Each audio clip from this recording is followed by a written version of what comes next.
Pemerintah Kota Parepare terkesan kecolongan.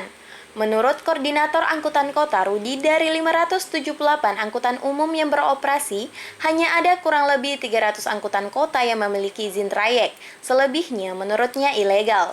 Itu dampaknya sangat merugikan bagi pengguna, maksudnya supir yang mempunyai izin resmi. Karena memang banyak di Parepare itu mobil plat hitam yang ganti plat kuning mencari muatan.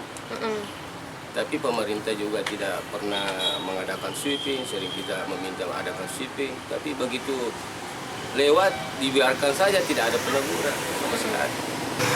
Kalau bilang masalah aturan, itu kan sudah menyalahi, maksudnya membuat satu pemalsuan. Memang dasar STNK-nya kan hitam, berarti di dalam aturan yang pernah saya dengar itu bahwa penumpang pribadi tidak bisa mengambil penumpang umum.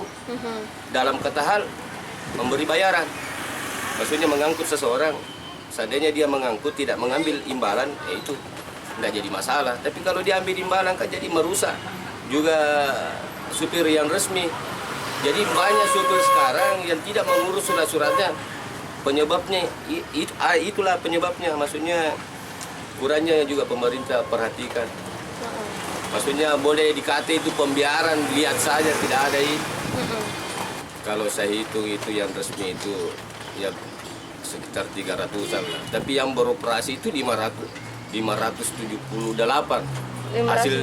Hasil catatan saya itu dari bulan 1 sampai 2 hari raya. Ia juga mengatakan agar pemerintah Kota Parepare segera memfungsikan kembali terminal induk Kota Parepare sebagaimana mestinya dan tidak membiarkan angkutan umum berplat hitam untuk mengambil penumpang di depan pelabuhan agar tidak mematikan fungsi dari angkutan kota. Pertama, terminal, maksudnya difungsikan sebagaimana mestinya. Kedua, pelabuhan, maksudnya itu plat hitam jangan disuruh menunggu penumpang yang keluar dari pelabuhan, kan ada terminal, nanti angkutan kota yang mengantar ke sana lah, ya kan? Sedang memperbaiki yang di dalam. Banyaknya angkutan kota ilegal membuat pendapatan angkutan kota yang memiliki izin trayek menurun.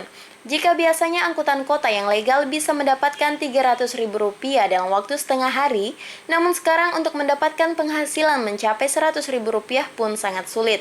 Anastasia, Pare TV, mengabarkan.